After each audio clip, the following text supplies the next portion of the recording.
This holiday season, we all wish for hope and healing. Children and families who spend their holidays at the hospital deserve a reason to believe in first steps, in giggles, high fives, and hugs. For 150 years, Children's National Hospital has provided world-class care and groundbreaking research. Please donate today to help patients and healthcare heroes this holiday season. Visit childrensnational.org/holiday. That's childrensnational.org/holiday.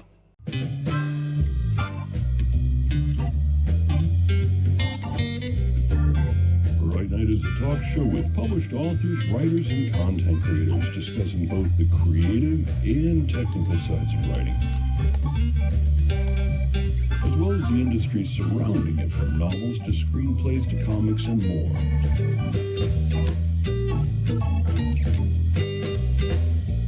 And now, here's your host, author Travis I. Sivart. Like any jazz hands there. And welcome to Right Night on Travis Tavern Talk. It is yeah. Oh my goodness. Well, hello to everybody who is joining us there. We have Trin and Spacey Tracy. Thank you for that resubscribe with Twitch Prime. Much appreciated. Always love to see you Twitch. And Cheesy Cal and John from Conquest Publishing. Thanks for joining us, guys. As I said, I am your host, Travis Sivart, and tonight I am going to pimp my kids' books because I feel that's appropriate language for such things. This one I just published past week or so and finally got copies in. But those are written under Joe Wilson, as well as all kinds of other things that I've written. I'll put those away now, and let's pass the introductions to directly above me, Michael. Hey everyone, my name's Michael Thompson. I am an independent author and illustrator of fantasy and superhero stories. One of my novels is Winslow Hoffner's Incredible Encounters. It's a folkloric fantasy in the high seas about cryptids, sea monsters, and epic urban legends, and the harrowing sea captain who sees them. So check it out, really fun, dialogue-driven, cool stuff. And then to Michael's, I guess, his left, our right, Aaron. He's just ahead of the game there. Just ahead. Hi, I'm Aaron Kennedy. I've been a technical writer for about 25 years. I've published the book Ships of Valor, Book 1, Persona Non Grata, as well as some articles on military leadership and physical fitness and their interactions thereof. Yeah, that's about it. Very good. Saving the best for last, Tempe. Hi, I'm Tempe Wade. I'm the author of the Timely Revolution book series. It's a time travel fantasy adventure series that takes you back to 18th century America and weaves Revolutionary War history with Celtic lore and gives you a new magical way to look at things from the past. Ooh, magical. Yes. Now, for all of our viewers, what are you guys reading or writing? Let us know in the chat so we can all follow along with your weekly escapades and achievements. So, this week's topic is engaging. Oh yeah, it's and Cheesy, do make sure you check out Tempe's website right there. It's an excellent book series and she is roaring through it. But right, engaging the reader. Now the show is split into 2 hours, the first hour being the creative hour, the second hour being technical. But this is going to be a 2-hour topic, and we're going to attempt to put the creative topic or a creative material thoughts in the first hour and the technical in the second, but we might fail horribly. We'll see how it goes. So, or I might. They're all professionals. I am complete amateur. Let's get on crazy now. So my first amateur, thought, one who loves. One who loves? Mm-hmm, that's what amateur means. Root word amora. Oh, guess that makes sense. Word of the day. Word of the right day. on. Okay, so when I think of engaging the viewer, I think I don't have enough money to buy a ring for all of them. Or reader. So, what do you guys think about, and how do we go about engaging our readers? Who's got some thoughts on this right out of the gate? I do. I've got a couple, if that's okay. Yeah? Anytime I pick up a book, and I grabbed one of the ones because I like the author, the Terry Pratchett. This one happens to be part of his Discworld series. Right. He is great about getting you into the story immediately. But it doesn't necessarily mean that you're where it's going to be. It might be a little prologue, but you instantly go into the mystery mode of, okay, what's going on? Who, what, where, when, why? And for a reader, it should be a little bit of a mystery as to, okay, what's happening next? What's going on here? Why am I reading? Not necessarily why am I reading this, because you want that disconnect, but you want them trying to figure things out as you're going, but you want to keep it just enough to where they can't predict it, to where things kind of twist and turn along the path. When you pick up a high fantasy novel, you kind of have an idea of what's going to happen here. Where you pick up sci-fi novels, same kind of thing, westerns. There's these ideas, and Lester Dent, and I've shared this with Travis, he had a very simple pulp setup of new location, new villain, new thing. But he wrote like 40 friggin' books based off that concept. But every time he did it, it was a little bit different, and you never knew what you were getting at the very end, just what you were getting at the beginning. It's kind of like a great donut. It's a donut, you know it's going to be good, but you don't know what it's going to taste like until you put it in your mouth. Okay. If I can jump in before anybody else does and say, Freedom in Spring said engaging readers is all about being unpredictable and exciting, which is exactly what Aaron was saying as that appeared on the screen. And Wordowin says there's been a few books where I wonder why I'm reading them, and that is exactly why we're going to talk about engaging the reader. And I didn't even think about this before we started. I asked that question. Maybe we should define what we each think it means to engage a reader instead of how you do it. Defining the term engaging the reader. And Cheesy, seriously, I don't know if you're a plant by Tempe, but it says, do you have any suggestions for a book to read about biography novel type that tells about a famous historical figure? Check out Tempe's work. Yeah, I've got a few historical figures in there. George Washington, John Andre, Ben Talmadge. You get a little insight into a few of those people in my series. Yeah, I didn't mean to pull the show away from the topic, but that was like just a perfect setup to mention Tempe's work again. And check that out. See, and don't forget, do you have on Amazon, you have the look inside thing set up? I do. Okay. I do. The historical figures don't come into play until about midway through the first book, because I've got a set up where she's actually got to get back in time and get to meet them. But yeah, if you go to the website, tempyway.com, there are excerpts from the other books in there, and little historical facts about some of the people that are in there as well. So you can check it out there. 4 out so far, and the 5th one with the editor, is that correct? Fifth one is with Tara. She finally got through the first 2 paragraphs because I scared her too badly with them. And she messaged me and said she did get through them. So the 5th book should be out this summer, early this summer. So exciting. Yeah. Okay. Now, she mentions Tara. She's another one of our people. She's over at Dreampunk Press. Yeah. It's and by the way, Tempe, since you're talking, do you want to kind of define in your mind what it means engaging the reader? Well, I mean, you've got to get them to read the book and not throw it down after the first 20 pages because they're bored. When I wrote the Timely series, I was concerned about that with the first book because I knew I was setting this up for a long series, and there's a lot of setup in book 1. She has to get back in time. She has to get her life set up before all this other stuff can start happening. And I was really concerned about that. People would put it down before they got to that part.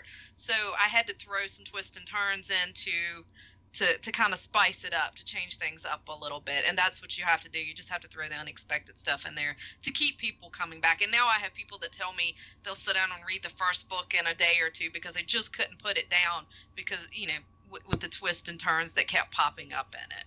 So. And Michael, you haven't had a chance to talk yet. Do you want to define a little bit about what the term or phrase engaging the reader and then how you do it?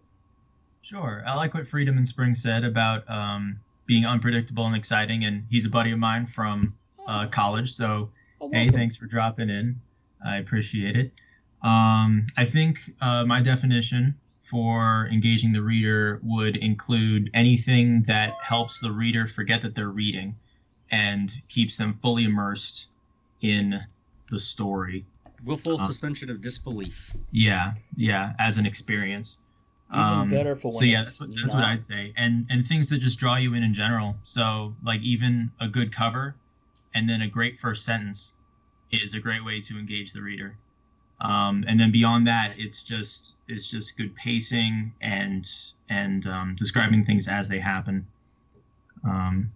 Yeah, that's what I would say. I really like the quote from Robert Frost: "No tears in the writer, no tears in the reader." So you want to create that experience for yourself first and feel what you want your readers to feel as you're creating it. Very good, very good.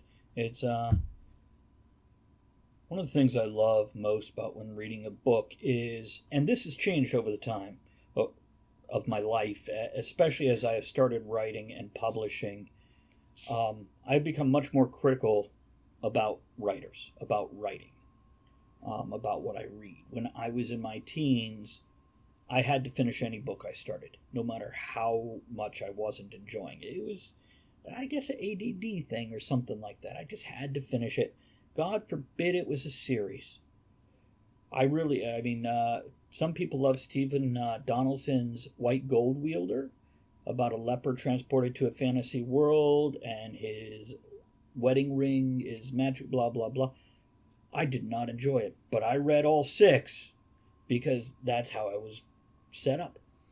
Since then, I've become more critical, and if I'm not caught, usually I give it 3 chapters. If you don't make it through 3 chapters, that book must really be dragging. But since starting to write and publish, I have now used good and bad writing to help learn. Help learn what works, what keeps my attention, or specifically what tears me away from a book.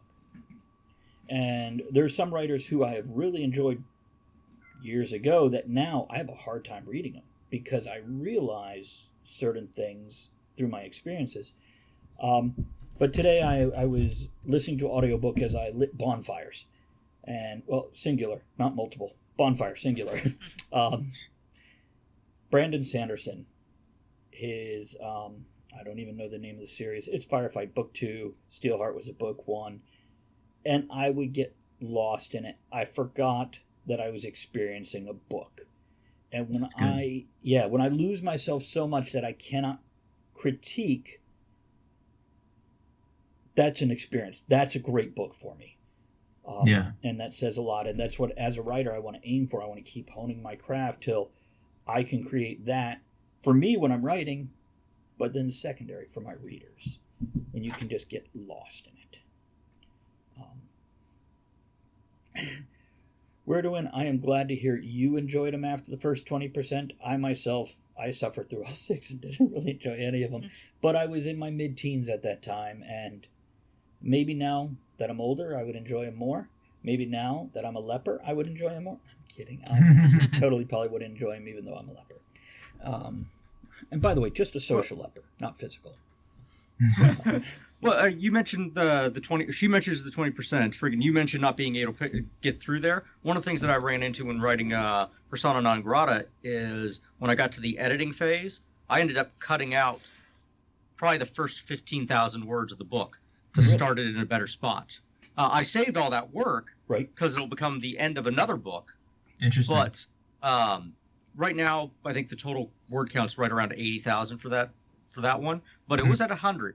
But I realized that where I started the book logically in my head was not what was going to engage the reader. So I shifted all the way into like chapter 3 or 4, where things started happening, rather than this prologue, which what's going on, why do I care, all that stuff.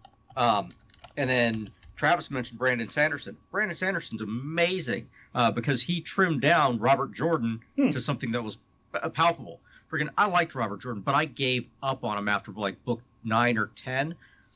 Wheel of Time for anybody that doesn't know. Yep, thank you. Because he was just, it wasn't that he was so verbose, it was just so information dense, and he suffered the the Boondocks syndrome. Or Tolkien. Yeah, well, where you've just introduced all these characters and you can't keep them all straight in your head. There's a reason that, like in comic books, a team will have like 6 to 8 primary characters because you can keep track of them. You focus in on one area, but you never forget who they all are. Whereas I just stopped caring about any of those characters. I wasn't engaged anymore because he just got them so deep in there.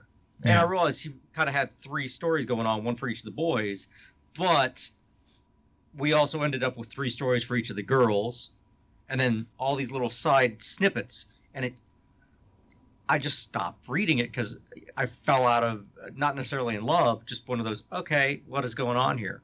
But I ran into the same problem on the first book of Wheel of Time, where the first 20% was slow. It was dry, and it wasn't until you got to kind of that inciting incident that things happened for me. Okay. That's a good term to introduce, the inciting incident. And that's something that movies, I think, you know, I've heard it a lot in the context of film, and in the context of books, it's good to like have action, like be something that just like slaps you into it. That was something when I was in high school and then in college when we talked about beginning pieces. That a good like a hack really is to just have action, because it immediately draws you in. If you start with momentum, then you're more likely to get swept up in it. So, correct. You know, even if it's something simple, like World of the Orb, the first chapter starts with Marvin getting hit in the back of the head with a wad of paper. And so it's immediately, and every book is actually, and this is a fun fact that not a lot of people know, every book, at least the plan as of now, is to have them like in some sort of like motion going forward. Well, look at James Bond. There are 30 James Bond things, and they all start exactly the same. At the end of his last mission, where everything's happening, and then it dips, and then gives you the lead up. Yeah. So we always get that action scene right at the very beginning to get you engaged. In a way, it's kind of like creating like the language of your own piece as well. And when you have multiple books, and then you have symbolism in those books that, you know, can not only be referenced to other works that exist outside your work, but that people can reference even more specifically, that you've sort of created a legend of terminology and a legend of meaning within your own work. That's a really cool thing. And it's like, oh, you know, when you read this guy's book, the color purple symbolizes this and stuff. So if you create your own legend for your own books, it's such a cool and interesting thing to do. So in my books, for instance, I like the color purple is sort of symbolic of otherworldly stuff, because starting with World of the Orb, the color of the orb. So anything that's sort of like beyond the natural, I try and have the color purple adjacent there. So it's my own language, storytelling language that I'm embedding. Just so everybody knows, when you hear the bell, that's usually me letting folks know when they're done with their thought. I'm going to read some comments, and that's for the folks on the podcast as well as our live viewers. Word of Wind says, for initial engagement, I try to have a nice starting sentence, a bit of mystery for them to be curious about. Nice. And not sure if I should mention it or not, but I also mentioned breasts in the first few paragraphs. It's magical. True story. And John of Conquest Publishing says, even with the New York Times bestseller we're doing as a comic, we had to move part of the story that was an action scene to the front. Interesting. So, yeah, it's something, and Michael, what you were talking there about seeing this in films, something I've been using to help with the pacing of my books, because if you look at Harbinger, the pacing, it doesn't carry. It starts with action and everything, but the pacing is not, they call it a beat sheet in movies, yeah. And authors use it too, and there's a few things I've done, which means starting each chapter with action, and ending each chapter with something that pushes momentum to the next chapter, whether it's a question or a cliffhanger or whatever.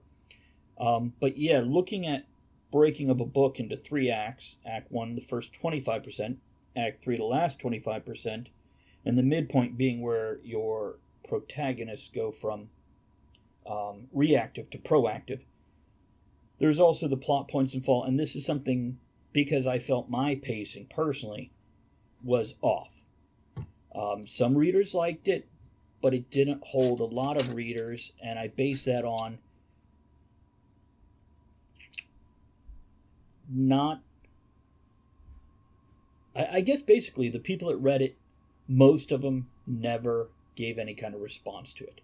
And to me, that says there's something better here. It didn't catch them enough to leave a review or come back to me and talk to me about it. You read Harbinger. You perhaps saw exactly what I'm talking about. Well, we want kind of that roller coaster philosophy where you're just, okay, up, up, up, up, up. But you got to tempo it down as well. Mm-hmm. And looking back at the first version of Harbinger, we had a lot of quick spikes up, a lot of slow downs, and then spike up, and it would do that. So the tempo, it wasn't that the beats were not present, it was that the tempo wasn't quite there.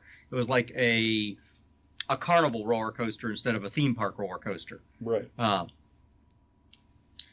And that's something I've changed up on mine too. When I did the Timely series, I had a lot of setup. Like I said, I had to get everybody in place. But at the fantasy piece that I'm working on now, that I let the rest of you guys read, that just slams you right into it. Yeah, you did a good job of starting with action in that. Right. Yeah, and without context in a good way, so that you're asking questions. And laying out the rules for the world and for your magic system as well. Yeah. Laying the foundation for that. That's good. Yeah. So this is a little bit different for me in a lot of ways. So I'm learning as I go on this one. Well, I'd like to say we're all learning as we go, no matter how many books we've done. It's something I mentioned to each of you before we started the show. It's part of the reason I did this is because I do want to keep learning from other people and what works for them, which may or may not work for me. But, go ahead. Well, that goes back to something you said earlier, and something I've been saying on the leadership front. My primary specialty for years is everybody you're gonna meet is gonna be an example for you. They may be an example of how to do things, or they may be an example of how not to do things. So you look back and you go, oh wow, the Myth series by Robert Asprin. That's a great set of novels in the comedic way of doing things. But if you read it from a critical eye, you go, oh, wow, look at all these things that don't quite work here. But for the time, it was amazing. If they tried to write the same novel today, it would fall flat on its face. And you run into that with a lot of different writers and things like that. And that critical eye that Travis talked about as well. I tend to be a lot more forgiving because I'm like, oh, wow, they put a lot of time and effort into doing this. No, it's not necessarily a good book, but does it deliver what it promises? And that's where I have that real, okay, this is not delivering what you asked for. If it totes itself as sci-fi and you end up with a fantasy instead, like Star Wars. Star Wars is a fantasy, or a Western, depending on your point of view. But once you realize, oh, that's actually what this is, it delivers it. And that's, I had asked Michael about this earlier, which one was the worst Star Wars? He said, Episode 8 for sure. And I'm like, shoot, one is bad. Because you're not getting what we came to expect. It's not bad in its own right. It's just not good because it's not part of that same expectations or engaging the audience. Another book I just read. For 150 years, Children's National Hospital has provided exceptional care and groundbreaking research. Please donate today to give children and healthcare heroes a reason to believe this holiday season. Visit childrensnational.org/holiday. At Capella University, you're in control of your education. With the game-changing FlexPath format, you can set your own deadlines and move at your own pace. The faster you move, the more you save. Visit capella.edu to learn more. Recently finished, and I'm not going to name the author or the title because I'm criticizing it at this point in time. And by the way, I adore the author, and I've enjoyed his other works before. This actually felt like maybe it was something he wrote before he published his other stuff, and they went, do you have anything in the closet that you haven't dusted off recently? So yeah, it felt like that. And it delivered exactly what it promised, but there was too many cliches and predictabilities. And that was one of the criticisms. And by the way, a lot of what I read is via audiobook because I have 2-hour round trip. Mm-hmm. So audiobooks are just easier for me to get that reading in. Oh, yeah. And I'll tell you guys after the show, but I did not enjoy the narrator at all. It was the worst part of the audiobook. And it's a person with a bit of a name to them. It's But yeah, if you guys are curious, mention that to me afterwards, because I don't want to criticize it, because, like I said, I adore this author. We all know it was Samuel L. Jackson reading Samuel L. Jackson. No, that'd be okay. Listen here, mother. That'd be okay. What do you guys think, when it comes to characters, what do you guys think is specifically engaging about a character in your guys' work? Oh, well, I actually got, I listened to this one, a guy named Tim Jennison. He did the movie Tim's Veneer, which is about painting. But he has a great quote that says, if I know 2 things about a person and I can guess the third, I've lost all interest in them. Interesting. Okay. Okay. So knowing 2 things and you would never guess the third is great. Like, oh, okay, well, you smoke pot. You friggin', you like bad food. Oh, yeah, I'm also a rocket scientist. What? Okay, wait a second. Tell me more. Interesting. We want to catch... we don't want them to be this... yes, we want them to be an archetype, but we don't want them to be a stereotype. Okay. Tempe? Yeah, with my character in the Timely Revolution, Maggie Bishop, the main character, she's questioning life from the start. I mean, she's just gotten engaged in the first 2 paragraphs, and she was like, "Hey, man, I don't know about this. Right. Let me think about this." I think having somebody that's not sure of themselves, that's kind of learning as they go, questioning their own lives. And she was she just got engaged. She's on a beach. She just went to take a walk, and bam, next thing you know, she's in 1765. So, I got some blowback from Tara when she edited the book the first time, and because she's like, I think your character's a little too goody in the beginning, and she was a little bit, but she got into trouble later on, but there was a reason for that, and she saw that as she went. But yeah, you just have to, like you said, you just got to mix it up a little bit. You got to keep changing it up and throwing out stuff that people wouldn't expect. So Yeah, I had heard a quote recently, and I don't remember who said it, but it was that to really impress your audience, you want to give them what they want in a way that they didn't expect. And I thought that was a good way to sum it up. For me, I find flaws to be endearing. Yeah. If we look at a movie like Solo, I think one of the reasons it didn't appeal to the audience is because Han Solo, in episode 4, 5, and 6, he was a very flawed character. He was a womanizer, but not good at it. His ship was always breaking down. He was ill-tempered and sarcastic and bitter and mistrusting and only looking out for himself. Very flawed. And we adored the he was bastard. the cynic compared to the optimist in the party. Thank you, Tracy, for your bits. But if you go watch the movie Solo, he is a little too nice, a little too good, a little too optimistic, and he has no flaws. Sure, he fails, but that's not a flaw. That's circumstance. Right. So, and not necessarily, it doesn't necessarily have to be obvious flaws, but like what Tempe just mentioned with her book. Her character from page 1 is already doubting choices. That's a nice flaw. It makes him relatable.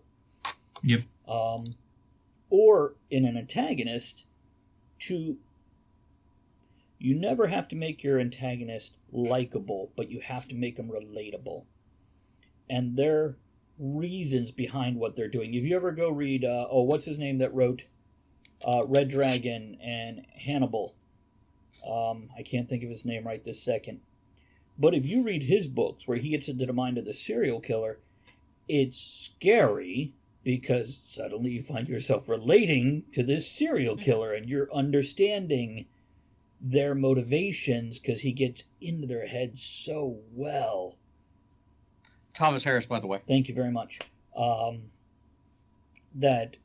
these are the things that engage me with the character. And by the way, I am a totally character-driven watcher or reader.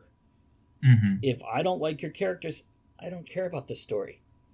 Because the story is what's happening to the characters, and it's their being interwoven into it that matters to me, how it affects them.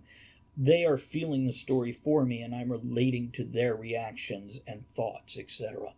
And if I can read a few comments here before I pass it on to whoever else wants to talk after this. Word says, not only does Solo not have flaws, but he keeps having these special skills that save his butt. Danny says, yeah, with the tragic backstory he has, definitely should have gone back to the Han Solo trilogy books. Han, agree, Danny. And then Danny also says, flaws are greater than perfection, otherwise boring. Yeah. Well, there's an old term friggin' that goes back to the 60s in the Star Trek fan fiction, Mm-hmm. Mary Sue. Mary Sue was perfect in every way. She was the youngest ensign on the friggin' Enterprise. She interacted with all these people of power, whether it was Kirk or Spock or whatnot. But she didn't have any flaws, so people hated her.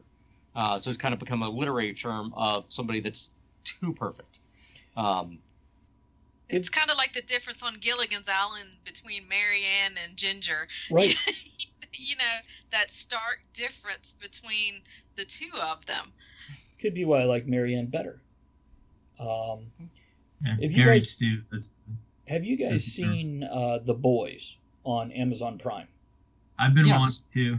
My friends Okay. have been getting on me to check it out. I haven't yet, though. One of the characters is a Superman clone. And it gets into him later, and you're expecting it as a viewer because of the way the show is set up. You're expecting there to be flaws. But even somebody who comes off as perfect, when you foreshadow there's something dark there, there's something different, something deep. It's a beautiful thing, especially when they start to reveal these things, whether you predicted it or not. By the way, if I may, sorry again, jump over here to some comment. Word says, in my current project, the main character is revealed as being A, a gamer, B, a blackmailer, C, recently murdered. Okay, that is 3 facts that definitely makes you go, what? All of the above. Okay, who had something else to add to this? So I stopped talking. Well, I mean, we talked about friggin' kind of the flawed character concept. People are flawed. What was it? Some of the best like villain type setups, the antagonist in there. The one that instantly came to mind when you were talking about that, when it came to relatability, was in Spider-Man: Homecoming. Michael Keaton plays, spoilers, the Vulture, but you are on his side 80% of the way there. You understand exactly why he did it. The government came in and swooped out his project, put his people out of business, and all that. So he's just a guy trying to make money as best he can in a system that's flawed. He's not a bad guy up until the very end when he sees somebody threatening what he views as his family. You are 100% on board with him. To that point. Right. And then you've got Peter, who we already know is flawed in his own way. Basically got daddy issues that's going on between Uncle Ben and Tony Stark and all that stuff. So he's got his own issues, and we love them both. They're these great villains. Whereas we go back and we look at some of the other villains that we aren't relatable. Your Darth Vaders. We know nothing about Darth Vader until the end of episode 5. Empire Strikes Back. We just don't know anything about him. All we know is he's a badass in a dark suit. Mm-hmm. Yeah. Yeah. I like what you said. Oh, go ahead. No, go ahead. I was just gonna say it's a fine line to walk between those characters when you're trying to make them likable and make them the bad guy at the same time. That's a tough road to hoe there, and you kind of have to bop back and forth a little bit to make that work. And then at the end, and when the reader finishes it and they're conflicted, do I feel good? Do I feel bad for him, or do I not? So. Well, something I read a comic called Something Positive every day. And it's not a positive comic by any stretch of the imagination. It just happens to be the name of it. But the main character, a guy named Davin, he puts on a play, but he wrote the villain, the antagonist, after his father. And his father asked him, well, why did you model him after me? Well, the villain's got to be the most interesting character there. Because if he's not, everything kind of falls on its face. Lex Luthor is far more interesting than Superman is. First off, because he's right. All these heroes are running... Well, no, all these heroes are running around Earth and they're drawing all these other threats. There weren't these problems until Superman showed up, and he's literally a weapon of mass destruction that can run around and do all these things, and we couldn't stop him if we tried. Yeah. Batman's doing kind of the same thing. The Joker's more interesting than Batman. Batman can do everything. Batman can breathe in space. It doesn't matter. But the Joker, you don't know what he's going to do, but he's trying to tell this joke. Like, have you ever heard the story of Bobo the Clown? It's that kind of... Going to the pre-show. But yeah, that kind of thing. We don't know what the joke is. It's in his head, and we're just trying to figure it out. I'm still trying to figure out Bobo the Clown. I like, Danny over here says the villain equals the hero of their own story.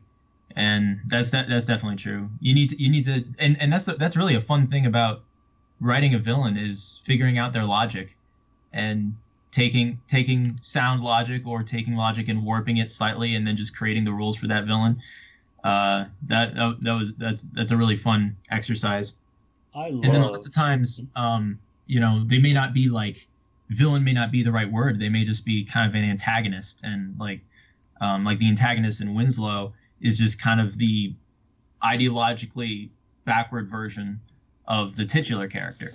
So like Winslow is basically just like a being of pure intuition, and then so therefore the antagonist is this being of pure logic and stuff, and Winslow's way of going about things is just infuriating, obviously, and especially if he's always right, because how, and that creates conflict. But I like what you said earlier when you mentioned the Millennium Falcon and how it's always breaking, and I love that. That adds so much character to a thing, and it becomes a character itself. One of the things that they kind of explained in one of the books after the revamp of Zahn's novels was that Millennium Falcon's controlled by 3 different droid brains, and they bicker. Basically, the 3 droids are sabotaging each other's systems to keep this thing up and running. That's pretty funny. That's interesting. That's right. It's got its own conflict. That's the reason it always breaks down, because Droid A doesn't like Droid B or Droid C or whatever, and he never fixed that underlying issue. Yeah, that's something that I often tell myself as I'm writing, that nothing can be easy for the characters. So like there was a scene in the first Winslow where John's in just a terrible place in his work, and so like even his chair is going to be against him. So even if his chair is breaking, everything's breaking, the lights don't work, and it's just everything is just crap. So I don't know. It's funny to me, and like if you look at like the Sam Raimi Spider-Man movies, and how like even the environment, it seems to be against Peter. That's something that I really liked and honed in on, and it really makes you that's something that's rather engaging, because it makes you root for the character. Is just always having a bad day, and it's true to life, because not everything's going to be on your side. You may have a terrible like swivel chair that's constantly depressing as you sit into it. For example, 2020 is not 2020. The memes from 2020 have been just absolutely amazing. Oh, have you seen the one where it's Tom and Jerry and Tom has the saber and he's pointing it, he's pressing it into Jerry's belly and he's just sitting there all depressed. And it says aliens invading in May, like and then Jerry's just looking up like whatever. What's yeah. one thing? But I mean, we start talking about you want these folks that are having the bad day. Michael Douglas, Falling Down, was a movie from the 90s, where it leads into this thing. It's just a normal guy, and the straw finally broke the camel's back. He's interesting because he's just a guy having a bad day, and we're following his actions along that path. He's a flawed character. He's a flawed character, but he's an everyman flawed character. And then you kind of get into what he's doing. Yeah. Or Sixth Sense. Oh. There's an everyday guy. Mm-hmm. Or Unbreakable. Mm-hmm. Yeah. I love a tragic villain. I love a villain that you go, I feel for this guy. I mean, he's wrong in what he's doing, but I get it. And in Falling Down... Okay, no, go ahead. In Falling Down, written slightly differently, that character could have been a villain instead of the hero. And there's been a few good movies like that where you're like, that was a villain story, but man, what was it I saw recently that... The one I liked was Payback with Mel Gibson back in '99. Okay. I just want my money. He's a criminal, but we're following his story. He shoots the luggage, and it's there. Because he's not a good guy, but you are totally on his side because he got screwed at the very beginning. The Italian Job's another one. They're not good people.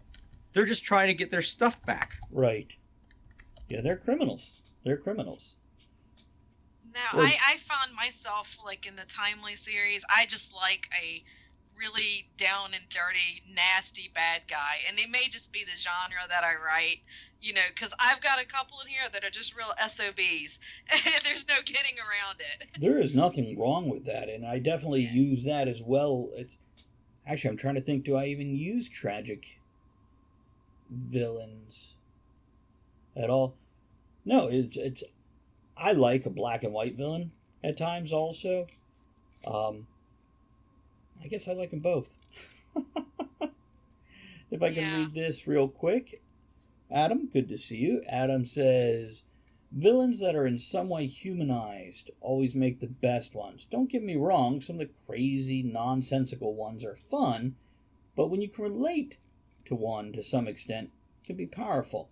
Thanos comes to mind as a recent one. Thought he was a good villain. Definitely because you could look at his motives and go, I can see where he's coming from on that. Well, he thinks he's right. And Thanos didn't necessarily do anything wrong. He saw an unsustainable situation that was spiraling out of control, and he viewed his method as the way to fix it. Mm-hmm. The flip side of that is like the Empire. The Empire did nothing wrong. Friggin' you've got this radicalized farm boy who blows up a planet twice. Is Luke Skywalker really a good guy in this thing? Well, we always go back and forth watching movies here, and we'll look at something and go, okay, so how did Darth Vader convince all of these people to come join his side? It's because they thought he was on the right side, too. It's just like that in the Bond movies. Right. The Bond guys have their own loyal people. Well, they think it's, they believe that they're on the right side as well. It's kind of a catch-22 there. So, because I'm always looking at the Bond characters going, how much do they have to pay you to, like, do what you do? The goons. How much do you get paid for this? Is there insurance? Does your family get paid off if you get killed over this?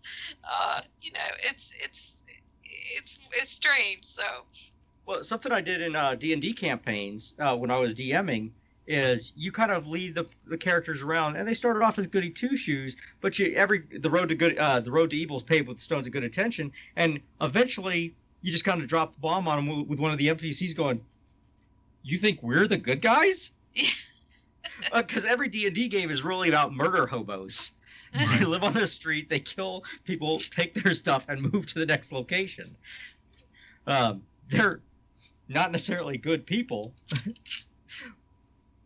But they don't necessarily believe what they're doing is bad, so... Exactly. You know, there's perspective from every side, so... There we go. Danny says, but goons can have other motivations than just towing the villain perspective, perhaps fear, or better of the two terrible choices as well. And back to the Star Wars thing with the Empire. This holiday season, we all wish for hope and healing. Children and families who spend their holidays at the hospital deserve a reason to believe in first steps, in giggles, high fives, and hugs. For 150 years, Children's National Hospital has provided world-class care and groundbreaking research. Please donate today to help patients and healthcare heroes this holiday season. Visit childrensnational.org/holiday. That's childrensnational.org/holiday. 'Tis the season for those irresistible ginger thins, cozy blankets for cuddling by the fire, and making home warm and welcoming. For one-stop holiday shopping, visit your local IKEA or ikea-usa.com/holiday.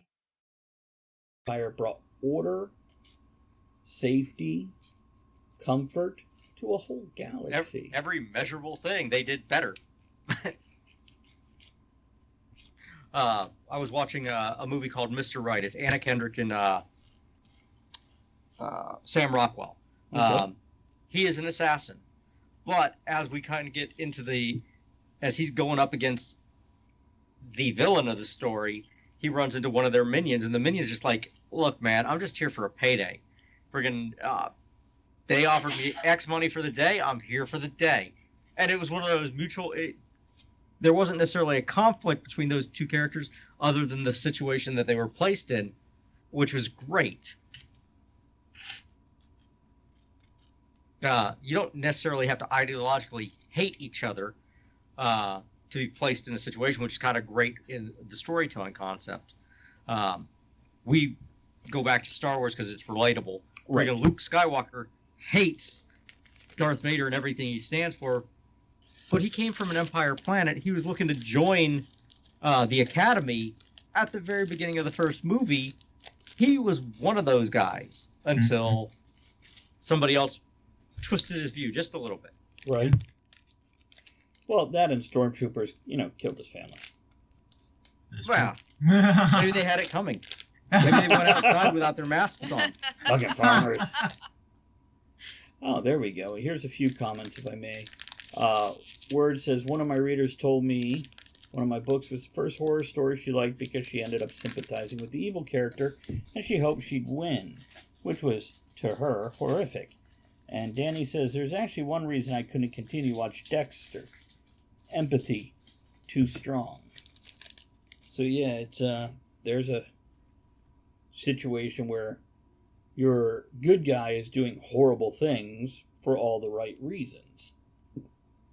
So let's go back to the original topic, because we've wandered a bit. But so, how do we engage our readers?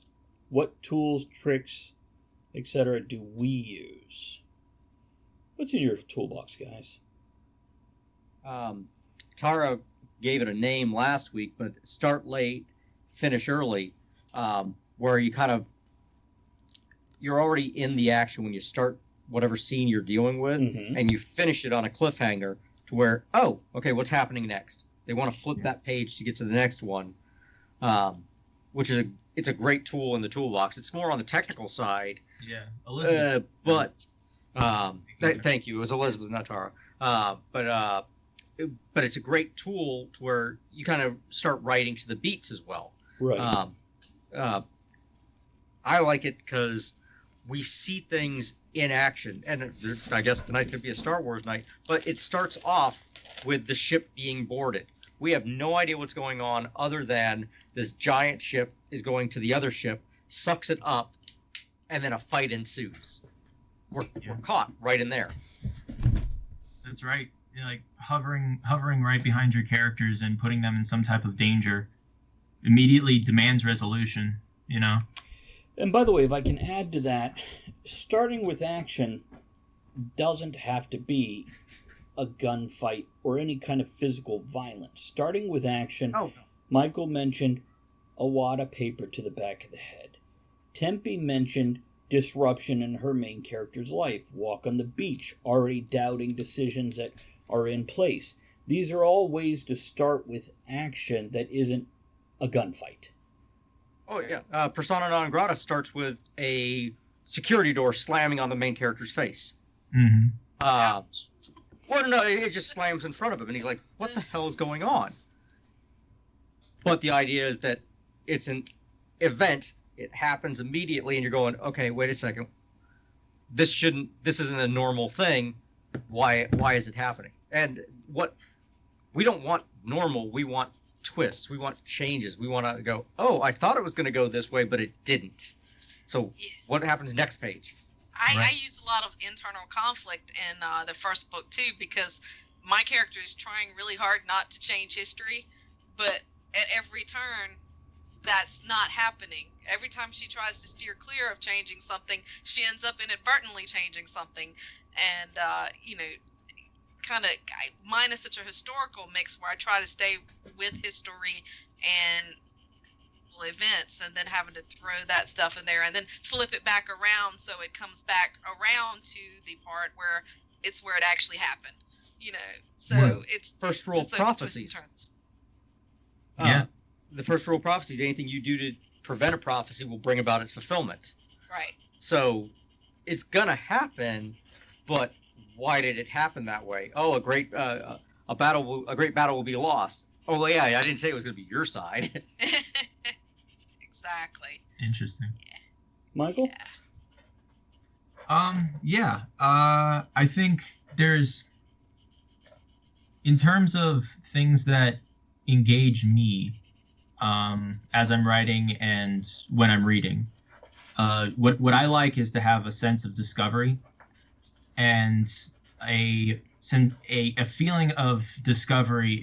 It's a stronger experience than a feeling of being explained to.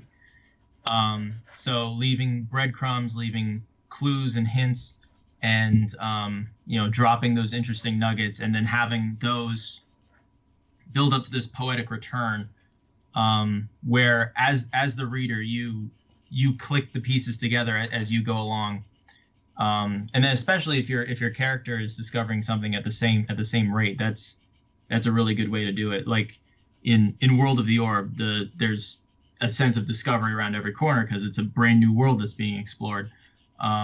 In the new book that I'm writing, there's lots of stuff on the timeline. This is a very different book from what I've normally written, and I kind of had to do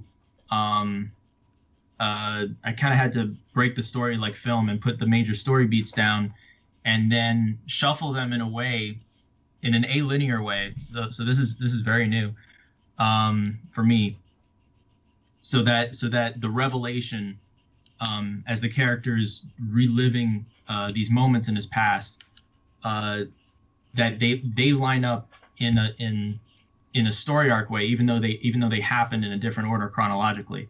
Now, so is that something similar to Pulp Fiction? Maybe, yeah. It is alinear, so that's something. I haven't watched Pulp Fiction recently, so that's something to check out for me. Okay. But yeah, order of revelation in this book is more important than chronological order. So it's something new, and it's making, and that's the interesting thing about the experience of writing, is that you have to become the type of writer that you need to be for whatever book you're writing. Constant evolution.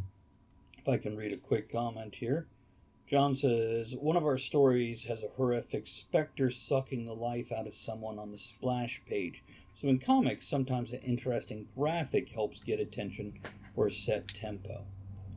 Now for me, it depends on which book I'm writing, is how I engage characters. If I'm Journal of a Stranger, which I'm working on book 2, it's getting deeper into this character.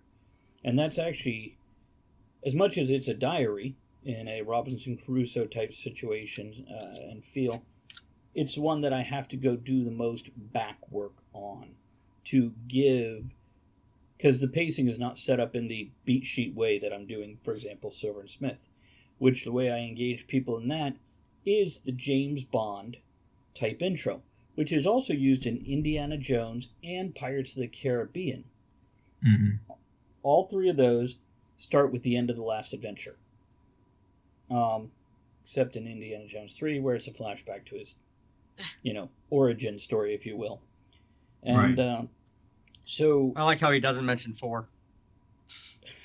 With good reason. But with Portals, those characters, it's immediately throwing them into this weird world and a very aggressive situation immediately. And then in that same first chapter, flashing back to what their day was like before they were taken from our world into this fantasy world. So you can kind of see the setup of this is what they were dealing with, and this is what they're in now. But Nice. Once you're past that opening to continue engaging my readers, it is the discovery of the character and the story unfolding and the surprises of the story. Your characters failing, even though they have the skill set to handle this, something else, the twist that makes them fail, or it just gets worse, or as Michael said earlier, just nothing is working for them, no matter how skilled they are at whatever they're doing. So I think it depends for me what type of book I'm writing. There's not one singular tool. There is definitely a feel and a theme of, getting to know the people and relating to them, but also weaving that through events and scenes that are interesting, even just whether it's a new world or whether it's an exotic location or a common location with something out of the ordinary happening. Well, I mean, what kind of immediately popped to mind for me when you were talking about that was Quantum Leap and the TV show Sliders. Mm-hmm. They, as you're jumping from one to the next, it kind of creates the doorway break for you, and you're instantly into the next adventure where you're like, okay, what's going on here? Which works. I mean, there's a reason there's that format, right? That kind of exists, and why recreate the wheel if we don't have to? In some ways, right. So we have a couple minutes left in the creative hour. Anybody have any kind of wrap up thoughts about the creative side of engaging a reader? Then we'll move into the technical side. Let's see. And if not, we could just move right into the technical side. Let's see if I had any notes. That's a good idea. No, I think I said everything I took notes on. So did I. We're all good. Let's go to the technical side. It should be an easy segue into that. And I think in this one, I also want to encourage us not only into whatever technical side of writing, which we mentioned one or two things of this, but also face-to-face engaging your reader. So when you're at a convention or an event or in the post office, as some of us have had experiences. And by the way... Hey, whatever works. A book sale's a book sale. Absolutely. Exactly, yes. I've been mentioning them at work, and people that I work with are going on Amazon to look at them and purchase them. And I'm going to be bringing some in next week once I get my final delivery of all of them. Word says sometimes the quickest engagement is the title. There's a good technical point to start with. Yes, the it title. is. Very smart. Anybody? Well, I mean, you and I ran into this issue where, me and Travis, that is, where our title doesn't necessarily convey something instantly. Whereas back to Star Wars. Star Wars, A New Hope, or just a Star Wars. Okay, Depending what year it is. That says what's going on. It's a space fantasy. Okay, we're cool. Whereas persona non grata, it's a Latin term, or friggin' harbinger. You don't know what the harbinger is for a while, and that's where we got. Whereas Michael and Tempe both do this great. You look at her book, you see the thing, and you're like, okay, this is historical in some way. Thank you. Whereas Michael, between the cover art and the title of his book, you got a pretty good idea of what you're getting. Hold it up, Mike. Yeah, like with mine, it goes back to the Revolutionary War, and she's thrown back in time, a timely revolution. But I have a tagline on here that says, and it's part of a thing that she finds and reads, and it says, "A step in time one must make to correct a wrong in human fate." Nice. So that's the tagline on the front of that, to try to pull people in with that. A little bit of slant rhyme in there. Yeah. Man, I love slant rhyme. It's in Star Wars too. Star Wars, where your mouth is held in a similar spot. I love rhyme. Subconsciously, I used to World of the Orb and Winslow Hoffner's Incredible Encounters. Well, what was it? Friggin' the Demon Etrigan. Friggin' from DC Comics, he spoke in rhyme because it was a bit of power.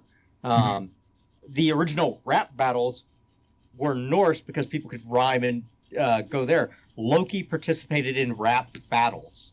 How interesting.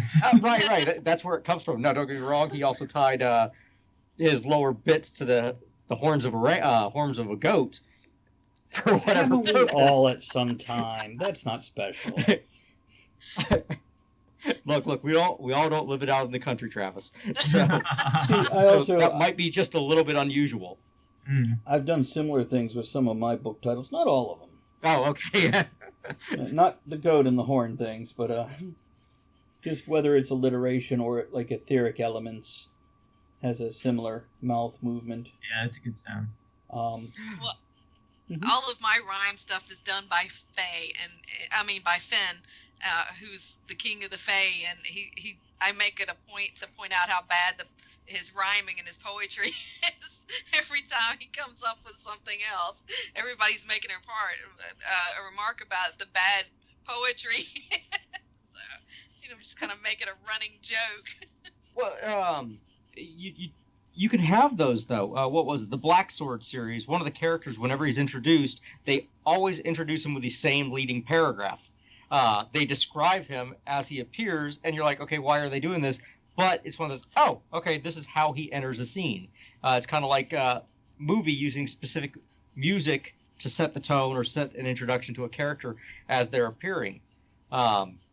In Hamilton, the stage spins one way when some things are happening. It spins the other way when other things are happening, and it creates this subliminal effect that's great. But it's a way to engage the reader on a technical level. What are your favorite taglines, be it movie or book?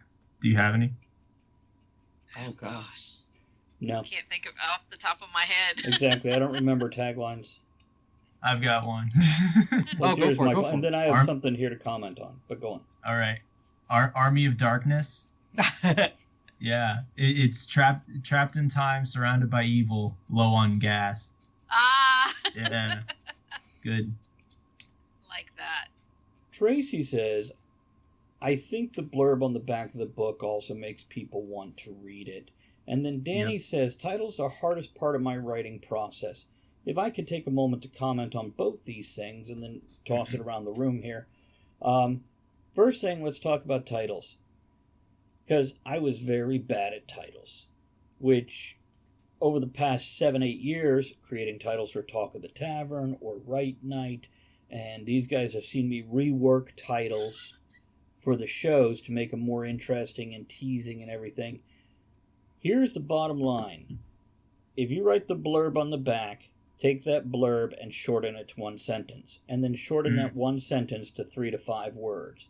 Your title should give a clue what's inside your book. It should essentially summarize it without giving away the ending. And that's very difficult to do because at the same time it has to be clickbait. Just like Oh, I was going to say, it doesn't necessarily be a summary, but I want it to be to set the expectations. Right. A preview, if you will. There we go. That's why I say without giving out the ending. So yeah, you're defining it a bit better. And the title makes people read the blurb. And the blurb makes it, well, the cover might catch the eye. The title makes you read the blurb. The blurb makes you read the first page. First page carries the rest of the book. Your editing will make them read the second book. Get a good editor. Nice. Okay. There we go. We're just throwing all out these interesting titles. Okay. Who else has some stuff to say on titles and blurbs? Go ahead. Go. The blurbs on the back of the cover are the worst for me because I've tried to really, give a good explanations of the books up through the first 4. For number 5, I'm going to have one sentence on the back of the book. And It's going to be, one stranger will change it all. And that's going to be all that I'm going to have on the back of that book. Cool. So I think that for a lot of people, it's really hard because to write a good blurb, you need to get out of the mindset of the creator and be in the mindset of someone who's never seen the work before in their life. On that note, on the technical side, or for those of us that went to college and whatnot, or attended college instead of just went to college, your blurb is your abstract. Yeah. It's a quick, down and dirty, this is what this is about. It doesn't give you the information. It doesn't say anything. Or you're like, okay, we're studying this and this. One of the best blurbs that I ever heard was, it's like Buffy the Vampire Slayer meets the Golden Girls. Right. And it was basically these grandma bikers running around killing monsters. But it's a great blurb. It is. Can I interject really quickly there? Just since you mentioned Buffy the Vampire Slayer, I learned something this week that blew my mind. Do you know Dolly Parton produced that secretly? Yes. Just found that out. How awesome is that? What was it? Lucy did Star Trek. Yeah, she felt that it needed to be on television, so she paid for it. Interesting. Sorry, I didn't mean to interrupt you. No. You said Buffy. I immediately thought of Dolly Parton. I'm like, makes me love her even more. Well, no, you got to have these matrons and Patreons and visit Travis's Patreon site. If I can recommend, if you guys have problems writing your own blurb, ask your editor or your best beta reader to write your blurb for you. That way it takes you out of it. And if you have an editor you can work with, then For 150 years, Children's National Hospital has provided exceptional care and groundbreaking research. Please donate today to give children and healthcare heroes a reason to believe this holiday season. Visit childrensnational.org/holiday. 'Tis the season for those irresistible ginger thins, cozy blankets for cuddling by the fire, and making home warm and welcoming. For one-stop holiday shopping, visit your local IKEA or ikea-usa.com/holiday. often they're willing to do that because as the editor, they know what's going to draw people in from a different perspective than what you think is important, which sometimes we're not the ones that know our books the best. Well, on that note, friggin', when writing an article, I do not write the title. Right. I write a blurb saying kind of what it's about, but the editor actually writes the titles. Mm-hmm. And you can see that in newspapers. Yep. Somebody writes the article, somebody else wrote the title, because the headline, it's clickbait. Right. It's designed to get you to read it. I had that same situation when I was a reporter. I kept on writing the titles, and then I was told, the editor writes the titles. I'm like, okay. Then I saw the titles the editor was writing and how they triggered, like, the wrong idea. I actually have one pinned to the wall where they just... But triggering the wrong idea isn't necessarily bad when you're in that format, because you're trying to get them to read. Yeah, they put... It was about food pantries. And they made the title and misspelled pantry, so it said Food Panties Heroes. Oh, boy. I remember You know that. what? I remember So much that. better. I remember. So much better of an article. I don't care what you said in it. Tell me about food panties. Oh, Are we talking like roll-ups? Are we talking like... if I could go back to this here, Word says, one of my beta reader questions is now, if you were to write a 3-sentence summary of this, what would it be? And That's by the way, smart. Yeah, that's a good idea. I don't even have a beta reader questionnaire, but that's a great idea. And before I'd actually put that as your last question. Very good. and if I can go up here and read, hold on, Danny's statement there. Yep, as writers, we tend to want to share the really cool things in the blurb, but it's not high level enough. Someone not as in the weeds with it further away can more easily tell you what your book's about. Here's what I found, Danny. I want to put, if I'm writing a Harbinger, for example, 5 primary characters. I wanted to put each of their names and each of their races and what they do in the blurb. I already have a paragraph with just that. Nobody cares. Get them. Why do they want to read this book? Those names, the fact that they're a mage or whatever, doesn't actually matter when you have 5 characters. So that's why, as a writer, somebody else's point of view of going, no, you have this and this and this, is helpful. Right. I would, when I was about to release World of the Orb, when I was coming out of college, something that was really the greatest thing when it came to me developing my pitch for World of the Orb was participating in the Twitter pitch party, and it was called SFF Pit. And the challenge was to write something, and I've mentioned this like a few episodes back, was to write a pitch for your book that would make someone want to read it in only the characters that Twitter allows. Mm-hmm. And so suddenly you're very restricted, and that breeds a lot of creativity. And looking at what other people did, and Aaron, when you mentioned pitches, you mentioned the format. It's like this plus this, so that's something that immediately puts the idea in the person's head. And then from the experience of writing that, I condensed my favorite pitches into the blurb that went on the back of the book. Then in person, when I'm trying to engage people enough to pick up the book and buy it, I would have to reverse engineer it so that it would be verbally a good verbal interpersonal pitch to get someone to hold it and look at it and decide maybe to buy it. And that was developed even further just by watching people's reactions to what I was saying. And so that's how I condensed certain buzzwords out of just watching people's expressions and seeing where their faces lit up and what was most interesting to them. And so that's something that I would encourage y'all to do if you want to like really hone your pitching muscles. Active listening is very important, and that Mm-hmm. also includes watching them. By the way, John says I like to ask a question with my blurb. Yeah. Which is a great way to engage a reader. Asking a question or writing something that would make them ask a question within their head, and we raise questions. That's exactly right, Travis. You've mentioned that many times about raising questions. So something. Go ahead, oh, Aaron. go ahead.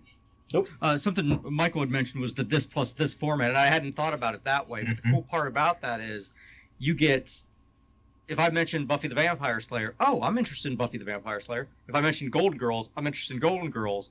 Now, you've now got 2 different audiences that you're working with, but you've also got the combination audience, or, okay, well, I'm just apathetic to this, but I still like this. Right. Or, I don't necessarily like this, but maybe this is a different twist on it that I can really get into. You're expanding your audience when you add these iterations or these adaptations into this. Yeah.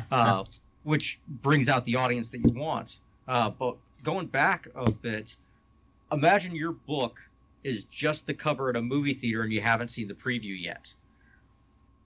This is what's going to get them in there. Simon Pegg, I think it was, he has a great interview talking about seeing Raiders of the Lost Ark for the first time. There was no preview for it, didn't exist. He goes in there, and then he's trying to convey all this information back to his mom because he was so excited for going in blind. I actually went into the Matrix blind, which changes the entire tone of the movie because you don't know anything about bullet time or anything like that. Interesting. Which ends up being this great story, but your reader's going to walk into your book mostly blind, based on your cover, based on your blurb, and based on your title. What sounds interesting? And in the Netflix era, think about what would be displayed there. You got a great cover, you got a title, and you've got this little tiny blurb as to why you should watch this. That's a perfect thing to look at, to see how they even like retroactively how they're pitching like existing properties. These things that that like Friends that everyone knows about. It's like, what's their pitch for Friends? It's really interesting, and it's like and you see how much information they're able to get into one short sentence. Well, Wizard of Oz. It's really an interesting puzzle. So, Wizard of Oz. Girl kills first person she meets in new land, then joins 3 friends and kills her sister. Yeah, it's true. Am I the only one that hated that movie? Back. Okay. Am I the only one that hates that movie? It was groundbreaking for its time, but after you've seen it the 500th time, never-ending story. I despise that movie. Absolutely hate it. Yeah. Because I've seen it too many times. I've never seen it because I don't have the time for that kind of story. Right. Wizard of You're Oz. already writing one, right? Wizard of Oz was a story I never got into as a kid. I just never liked it, never could sit down and watch the whole thing. And then, they would put it on twice a year, and that would take up one of the 3 channels that you had to watch. And I just hated them. And even now when I see it come on, I'm like, click, click, click. Get through it, get away from it as fast as I can. You ever read the books? No. I hated the books because Dorothy was a spoiled little snot. Annoyed the hell out of me. It's the kind of kid you want to beat. It's a millennial. It's what we call a millennial now, but I point at older books like this because this was written over a century ago. No, this is not something new. This has been around. Human beings are... Well, there's a book called The Pendulum, which talks about the swaying from the me generation to the we generation back to the me generation, and it's on a 40-year cycle. In the Western world, we're currently swaying into the we generation, whereas in the Eastern world, they're swaying into the me generation right now. So the millennial concept, it's just a generation there, whereas the X's and the Y's and the Z's and the baby boomers and blah, blah, blah, it's repetitive patterns. Yeah. Yeah, I was too busy reading Hardy Boys and Nancy Drew growing up. That's what I read. By the way, if I may, there is a new Nancy Drew movie out with the young lady who was in It, Chapter 2, I guess, or Chapter 1. Okay, the redhead one? Yeah.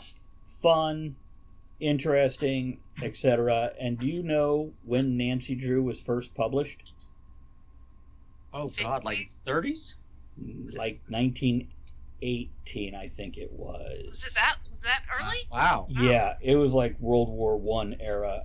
And I could be wrong. Feel free to Google it. But yeah, Andrea and I, after watching the most current movie, did Google it. And I'm like, been around that long? Oh my God. Yeah, that's the kind of stuff I grew up. Of course, I lived out in the middle of nowhere, and the only way I got books was when the bookmobile came through once a week, and once every 2 weeks, and we had to drive to the neighbor's house to meet the bookmobile. That's how far we lived in. Now, 1930s is their publication date, but that doesn't mean that it wasn't set a it's couple probably, years before I that. would go with that as opposed to what I said. Tempe, do you remember the smell of the bookmobile? Yeah. I do too. Yeah. I do too. It's a little different from a library, but it still had that booky smell. And Yeah, the bookmobile was a lifeline for me as a kid because, I grew up out in the middle of nowhere. I had 4 older brothers. I was the youngest, and I was by myself a lot. So that was a lifesaver for me.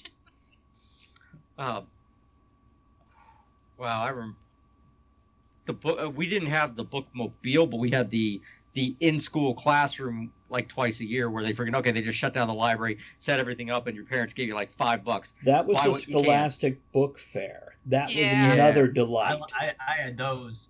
Oh, I would drool over the little 3-4 page booklet and just beg for books. And John says, "Do you mean the book wagon?" When I was really young, and I had decided that I wanted to be an author when I grew up, my dream was to be in one of those flyers, one of those like book wish lists where you could circle the book you want. That's what we did. We got these little magazines, and then you could circle like all the things that you want. They had all sorts of crazy stuff. So that was one of my biggest dreams. And I kind of affected that style when I when I do school talks now. I have a book wish list that kids can put checks next to what they want. Oh shoot, you would have loved the Sears catalog.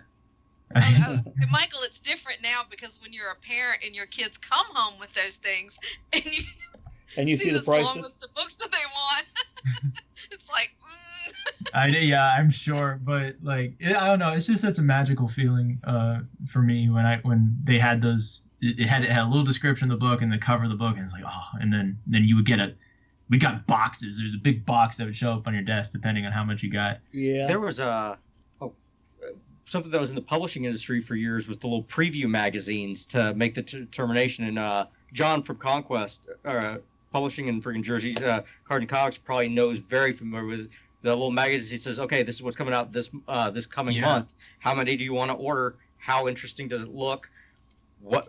Where's it going to go? Yeah. And it's engaging the gatekeeper to the reader, because if the cover doesn't look interesting, I'm only going to pick up 3 of them. But if it's a really cool piece by an artist, let me pick up 10 of these. People are going to buy them. It's another tangent. How many of us as kids were in a book club? And when I say as kids, I mean like elementary school and forward. My mother would enroll me in book clubs. And the way book clubs worked back then, and I think Tempe, Aaron, you guys might remember these as a kid and then as an adult for your own kids, because you get like the Disney books or the Golden books or whatever. And they would send you like 1 or 2 a month. And then at a certain point in time, they'd send you all 24 that remained in a big box. No, I didn't get that. But Dolly Parton's got something for that for like the first 5 years of a kid's life. She'll send a book a month or something to that effect. Yeah, I heard of that. oh, that's awesome. I forget what it's called.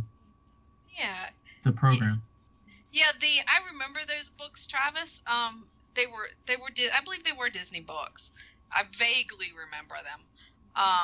But yeah, you'd get like one a month or one every couple of months or something like that until they shut the subscription down. Wow. It was like the CD of the month club or the tape of the month club or something like that. These here, back in that day, they hadn't quite caught on to the forever concept of the subscription. So these would be, and I remember like Leo the Lop and Serendipity. This was one particular series of books. And then the Disney books.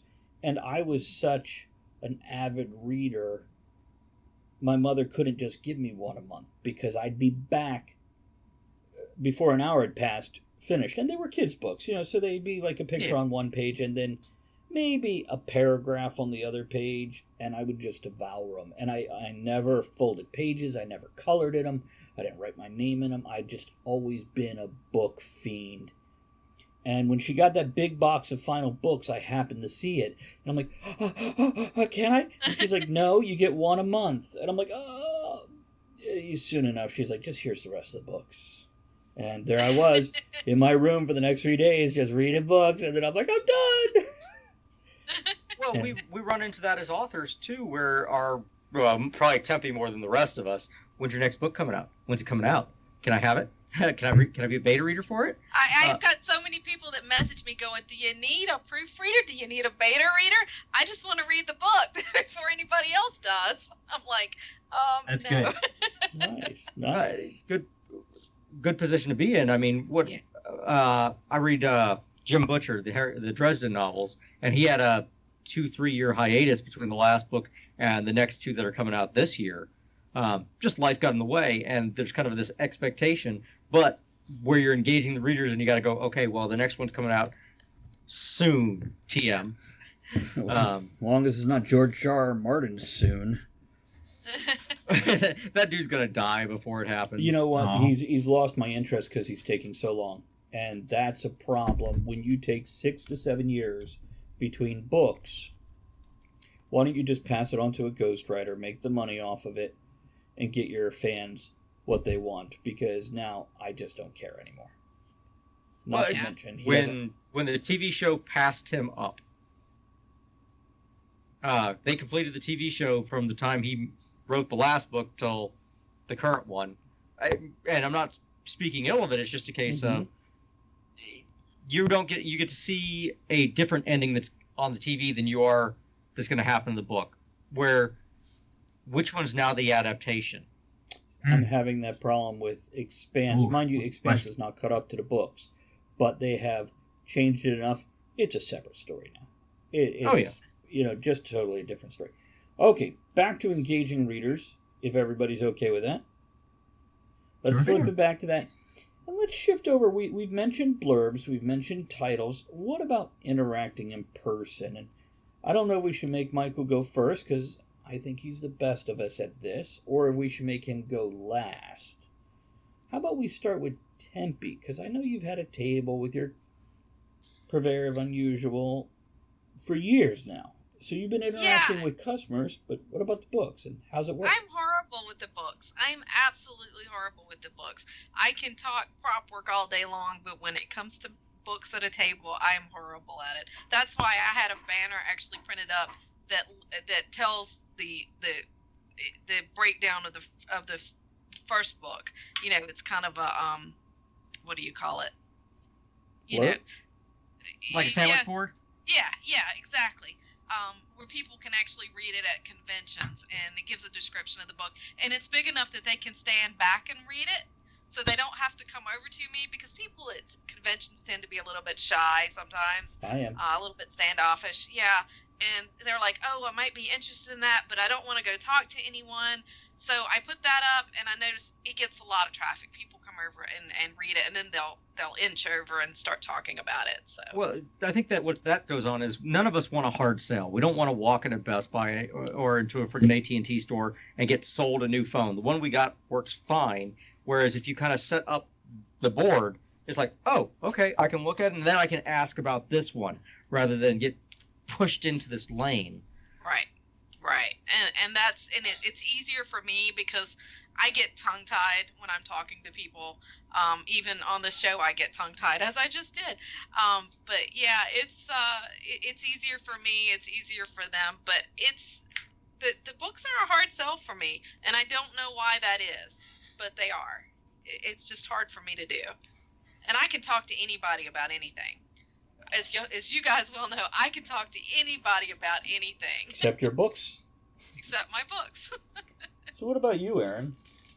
Well, I figured out, I came up with a great business plan. I'm just going to hire Michael to do it. I've already talked to your manager, and she said, no problem. This is our fee. I'm like, you realize I don't make any money? And she's like, neither does he. So My people will talk to your people. that's exactly it. Now, when talking about it, it's one of those, hit something familiar and twist it.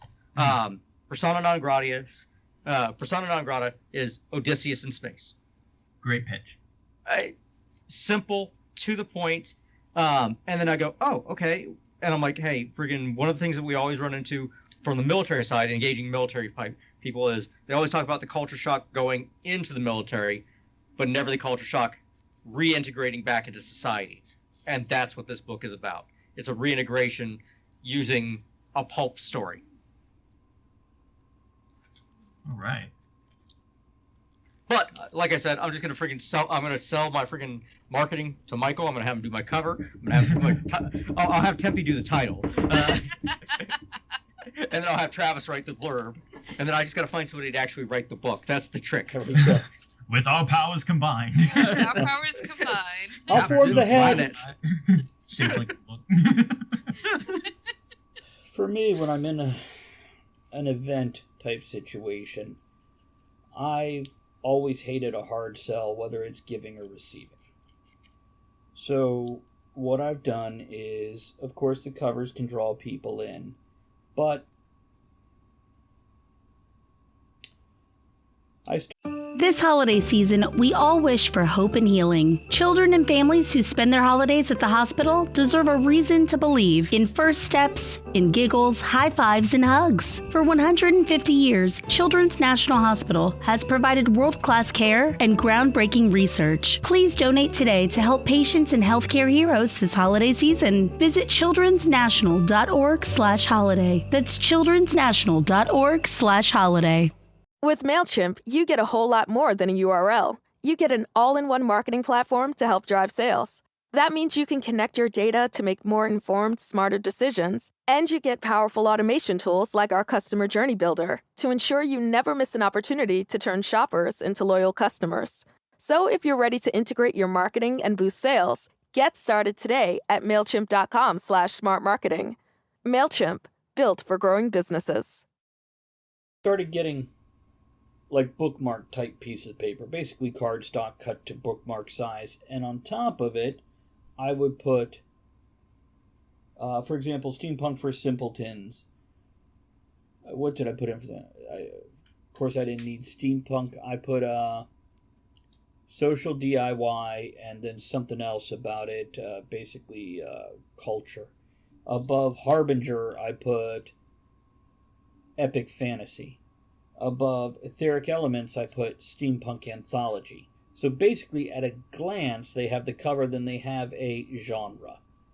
So, walking along and looking at the books, without me ever saying anything, because we all hit that, let me know if you need anything or have any questions.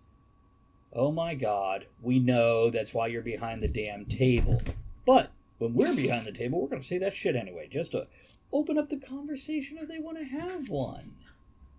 Well, because we're bored out of our skull just sitting there staring. Or perhaps we don't actually want to talk to these people. Just buy my book without a word, I'm good. Depending on our day. And really, it kind of seems to be one extreme or the other. There's very little in between where, whatever. It's like, I'm bored. On the third day of a convention, it's like, just buy it. Come on, just buy it. I'm not talking to anybody. Well, what you ought to do is you say everything starts off at cover value, and then you add 25% on day two. They're like, what? Oh my God. You know what? I'll discount it down to you for friggin' the... and then on day three, 50 plus 50%. Why is it more expensive today? Because I'm running out of copies. Don't you know the law of supply and demand? There you go. It sounds like a plan. Oh boy. I had one friend who he published his first book. He went to a convention to sell his book on a table, and he bought like 150 copies with him. Oh, no. And he sold like 120 or 130. Wow. I know. Killed me. Good for him. Yeah, absolutely. And I'm like, how? Now, just sounds like you almost broke even. That's Robert, if anybody knows him. He plays Gander Snitch the Goblin. Michael had a table next to him 2 years ago at MorrisCon. Oh, yeah. But he would dress as his character, who the book was about, and sell it as the character. So, and he's used to doing shows as this character. So he had something that the rest of us don't really do. But yeah, that's why. Talk about engaging your reader when they walk up to your table. So, Michael, let's just turn over the last half hour to you. Because now, for anybody that doesn't know Michael, if you haven't seen him at a convention, this guy is amazing. He is low pressure, but high engagement. But every time he does talk to somebody, if you know him or you watch him long enough, you realize every time he does engage somebody, he is attempting to sell a book. And I tell you what, I guess... And Mike, correct me on these numbers if you want. I would say, out of talking to 10 people, probably 9 talk to him. Probably 7 end up holding a book, and then I'll let him fill us in on how many people walk away with a book. Yeah, if I have like constant a constant flow of people, then I can sell about like 10 an hour if it's like really good traffic, and you got people who think it depends on who's there. But yeah, I did the breakdown at one point, but I don't remember. But yeah, the key. Okay, so I'm gonna peel back the curtain. I'm gonna tell you everything I do, and I'll try and do a pitch for you guys, a digital pitch. So step one, have a nice clean table with engaging elements. You don't want it to be too clean. You don't want people to be what's the word? Overwhelmed. Put like so clean that they don't want to touch anything. You want it's if it's so beautiful that they don't want to like come and pick up stuff, then that's a problem too. So you want to have be functional. Function, yeah. So I have user friendly. Yeah, user friendly. So I've got display copies. I have then I have stacks of the books behind. So that's worked for me, and I'm handing the books out. The first thing that I do after you have this table and you want to have good energy and you want to be an absolute fanboy or fangirl for your stuff. You see them like a huge fanboy here based on my background. So I'm channeling all that energy and being my number one fan of my own books. So that's the hardest thing for us to do, for most writers to do. So you want to love it so much that you want to success for you means sharing the experience that you love with as many people as possible. I have a bunch of free bookmarks on my table, and the first thing I do is I say, hey, would you like a free bookmark? And it draws people in. If they're a little bit far away, they're getting something, they take the bookmark, and a conversation can start there. And then I say, I'm an independent author, if that's not obvious already, depending on the setting. Can I introduce you to one of my books? And then they would say sure, and then I would like let them pick, or I would just hold up one and just try and guess, just go off of energy and think and try and guess which one they like the most. So I would say this is World of the Orb. And then I would give the pitch, and I'd say it's about two best friends on a field trip to the Museum of Natural History who sneak away from the group and break the one rule, which is not to go in the artifact room, and definitely not to touch the orb. And at this point, I would pick up or touch the orb. I don't have it, so I'm using stress ball. But I have that on the table. And when they do, they're zapped and cast headlong into an alternate world of monsters, myths, and magic that sets them on an epic, harrowing treasure hunt to find Earth again. And I would put it in their hand and then let them look at it and talk to them a little bit more. I have a couple like other like pseudo half pitches that I do that can help start conversation as well. And and then if they're wearing a shirt, if this is like at a convention where there's a lot of people who are fans themselves, and if they're wearing a shirt that's like, if it's like a Star Wars shirt, then I would say, hey, if you like the creatures of Star Wars, there's really cool like extraterrestrial feeling animals, and I would lay on the otherworldly aspect of the book, and I would kind of connect it to whatever I see that they have existing fandom in that would match what I'm trying to sell. So that's how it begins. Why don't you mention your pictures? The pictures for that you do. Oh yeah, like I would especially mention like for Winslow that I do the illustrations in this as well. Pictures with the people. Oh yeah, so that's a great thing. So I would call over cosplayers. So if this is at a convention, there's lots of cosplayers and they're expressing their fandom. So something that we started doing, which really in the first RavenCon where I met you, Travis, is I have the orb here, and it's like a light metal hollow garden gazing ball, but it's approximately similar enough to the orb.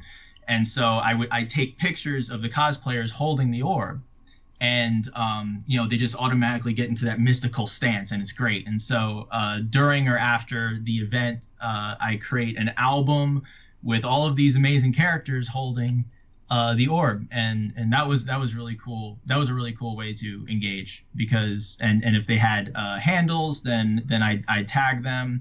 I'd take a note.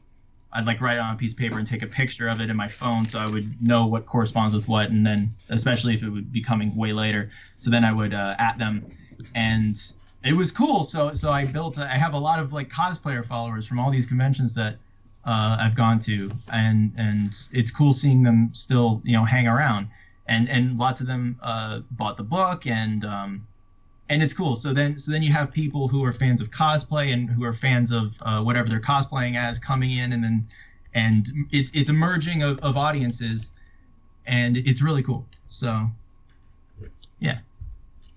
Look at him looking away, being all shy now. What do you? Oh, you got your ball. There we go. Hey, here's the orb. Hey, I can see myself in it. Oh, look at these. Okay, so this is it sits on a stand like this, and then we have Giganteus from Winslow. I haven't seen him yet. Nice. Yeah. So this is Giganteus. As you can see, that's the arm there lifting up, going toward the Sienna in the middle. So this was great. Everyone's like, I've had a lot of people say, "Is this for sale?" And then a lot of people saying, "Did you make this?" And no, the secret is this is from an aquarium store. But what was great about this guy was that he's in the correct color. This kind of patinaed gold look, which Giganteus in the finale of Winslow affects this gold look, which is symbolic in so many ways. You ought to start selling him. Friggin' buy a couple, 3. Just don't ever sell your last one. I have 2 of each. I have 2 of each just in case something happens. Like this is a weathered Explorer. I don't know if you can see. You can't see it, but there's so many scuffs. But I love it. This is traveled to as many book signings as I have since RavenCon. So it's wow, it's a lot. So it's kind of neat. So there's great energy on this with all the people who have interacted with it. It's neat, and it's symbolic. Let me ask you this: Rome hop the book and then going all these places. It's really cool. Michael, let me ask you this, and then turn the question to each of us. Yeah. You just choose who's ever next that you want to pass it to, and they'll do the same till we all go around here. Okay. What's your weak point? What do you need to shore up or get better at when it comes to engaging your readers in person? Engaging in person. And not only do what do you need to do to improve, but how are you going to go about that? How am I going to go about it? It's not so much like I'm constantly I lost my voice at a con once. I used to Danny, I've got the same issue. I'm constantly like losing my voice. So I don't know what that is. I was trying to ask some other authors who are also teachers who like talk constantly. I can help you with that. Like what do you have a suggestion on how to keep your voice? Yeah, here's what you do. Yeah. First of all, go research singing lessons on YouTube. Watch the free videos. Look at the vocal warm-ups in particular. Okay. The same vocal warm-ups, actors do them.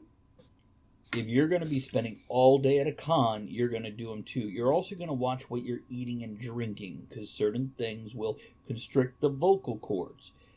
Be prepared with some nice hot tea and that kind of stuff. Honey. But basically, with honey. Go take a look at singers. Learn their vocal warm-ups to do for 10 minutes before you go out on the floor each morning, and you'll feel like an idiot going zzz or blah, blah, blah, blah.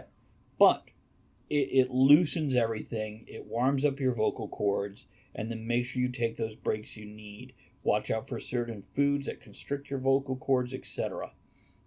So it's just the same thing for a singer, and that's the easy way. Just go take some singing lessons, but it's actually just vocal lessons you're doing. Okay. Yeah. So what else is your weak points, and how are you going to address them? Well, my hardest thing is I really like the in-person stuff, and I'm having my biggest trouble is trying to translate that to the digital world. So it's kind of I can't really think of like some, because I really like the in-person stuff that I do and how it goes, and I feel like I got, you know, my system, you know. It's just a matter of like being able to find and connect with new people online. So that's kind of, I don't know. So it's like talking on the phone with someone versus texting with them. Right. You know, that's what it feels like. And I can you know get you know passionate, and I got props, you know, and I got all this stuff. Have you thought about having your manager record you? Yeah, and so I think what I'm gonna do is, and I'm glad you asked me this question, because I'm like going through the process of realization as I'm talking about it. But what I have at my table is like I try to create like this sensation of exclusivity, and like I have, for instance, like this is like my exclusive bookmarks I have, so it's only at the table, right? And how do I create an a feeling of exclusivity on my different platforms online? So, yeah. Okay. It's a backwards answer here. Yeah. First of all, you go create a new thing. Go to Patreon. Go to Patreon. Okay. Create a Patreon account. So now you're going to start pointing when you post on Facebook or Twitter or Instagram, and it's not specifically I've got a book reading or I've got a convention or I've got write night or whatever. You point people to your Patreon. Patreon allows you to create exclusive content for the people supporting you. Even if they're only throwing $1 a month, and yeah, they are throwing something, but this allows you, hey, if you're doing this much a month, I'm going to send you this. But then you could do exclusive videos just for those people who only the people supporting you are getting it. Because frankly, if somebody online sees your book and wants your book, they're going to go buy it. If they want more of Michael personal interaction, this is a great way to do it. This gives you your true hardcore fans. And don't be disappointed or surprised if you got 3 or 7. But then again, you've got enough personality, charm, and... Hey, this is Vicki McKenna for Blue Line Brews. I discovered this fabulous new line of coffee, Blue Line Brews. I get to back the blue and remain fully caffeinated. Blue Line Brews offers the bold yet remarkably smooth flavor of coffee beans sourced exclusively from Indonesia. A portion of all the proceeds goes directly to charities that support the families of fallen or gravely wounded officers. Back the blue. Go to BlueLineBrews.com and enter Vicki10 at checkout for a 10% discount on your first order. BlueLineBrews.com. With MailChimp, you get a whole lot more than a URL. You get an all-in-one marketing platform to help drive sales. That means you can connect your data to make more informed, smarter decisions. And you get powerful automation tools like our Customer Journey Builder to ensure you never miss an opportunity to turn shoppers into loyal customers. So if you're ready to integrate your marketing and boost sales, get started today at MailChimp.com/smartmarketing. MailChimp, built for growing businesses. Natural charisma, you might do very well on that. And beyond that, there's all kinds of debates with Patreon. Should you put up a $1, $5, $10, $20, $25, $50, $75, $100, or should you just put up a $1 one? And everybody, because you can sign up for more. So from there, that's another conversation. But this is a great way, like, hey, if you're throwing me $5 a month, I'm going to send you one of these exclusive bookmarks. Yeah. That's your table. That's the exclusivity now. That's interesting. Yeah. Thank you. Yeah. Yeah. Yeah, I mean, little things like, hey, for $1, a heartfelt thank you, but you get access to the content there. For $5, freaking you get whatever bookmark I come up with that month. For $20, you get a visit. $100, how you doing? You get a signed lithograph of the cover. I like that. Yeah. I mean, and you make it to where they want to. They're like, oh, okay, well, shoot, I was going to buy merch anyway. And you can. It's a great way to test out what's popular. That is true. That is true. Keep in mind, if you're supporting at $20, you're getting a lithograph. If they're giving $20 a month, is that only the first month that they do it? They get it? And also keep in mind, something like Patreon, even if you're giving nothing, they're not signing up to support you on that to get something free. That's strictly bonus. They're just to support you. Yep. What I'd recommend is that is your exclusivity. So dollar, I appreciate it. Thank you so much. Sending out physical objects creates an extra burden of work, time, and cost to you. But saying, hey, if you're supporting at $20, I am sending you an exclusive video, posting it private to YouTube where only you can access it, answering 3 questions. Yeah. Now this creates that personal thing, and it's something you can do that costs you nothing. Which I'm so sorry for anybody listening or viewing that's like, wait a minute, I'm giving you money, you're doing stuff that's free? Yes, because our time is money. And go ahead, Aaron. The big thing is we lose money everywhere else, and it's loss leaders. It's kind of like McDonald's. They don't make any money on the burgers. They make money on the sodas and the fries. We don't make any money on our books. We just don't. It's kind of like the record labels. The sales on the album itself is minimal. Where they make their money is on their appearances, the tours, things to that effect. And then they go out and they hit the radio stations. They're not paid for their time at the radio station, but they're hitting 50, 60, 100 of them a year. Michael goes to a con. He pays money to sit at a con. That's money that's sunk in. And all this does is get a little of that back so he can do those kind of things. And I know I'm a broken record when I say, hey, this is a business, but if we're losing money on it, we're going to stop. We love it. We absolutely do. But we've got spouses, we've got moms, we got a manager that we got to support, roommates, that kind of thing. And they go, hey, friggin', you're going to lose $100 on this. Why are we doing it? If I may. And Michael, I'm going to jump off of you after I read this comment because, first of all, I'm just thrilled to be able to help you with anything because you really have it together compared to me. So I'm happy to do that. But then I want to pop over because we only got 10 minutes left. But I want to read this comment, then jump to somebody else. Word says mine, meaning their Patreon, does $1 for everything I write, with higher tiers getting special perks. And that's not a bad idea either. If you're supporting $1, maybe you send them an ebook because that's free to you and it just takes time and a couple clicks. Or maybe the higher. Again, that's up to you. One thing I learned from many Kickstarter campaigns: avoid the physical. Shipping is brutal. Truth. And to do it on Patreon, which is like a constant ongoing Kickstarter. Wow. Yeah. Danny says giving back love, but you do need to keep an eye on that bottom line. LOL. She says knowing hers is super red. Yeah, and that's what I'm getting to with the advice to you on this particular thing is you've done your bookmarks. You know what they cost you. And you know that you're handing out 28 cents or $2.80 for free because somebody's talking to you. And that's an investment on your part. That's the hook and the bait to reel that fish in. And that's just a business truth. Mm-hmm. Now, let me jump over here. Michael, if we have more time, I'm so coming back to you if you have anything else. Because, like I said, I'm just... Oh, no. Y'all have been very helpful and given me a lot to think about. So thank you especially for the Patreon advice, because it's something I've looked at, but I've felt too nervous to we can't explore yet. Undersell ourselves, and that's a lesson we've all learned from you. As you said, be your own biggest fan, have confidence in your product. Aaron, what's your weak point when engaging with people head on, and how can you work to fix it?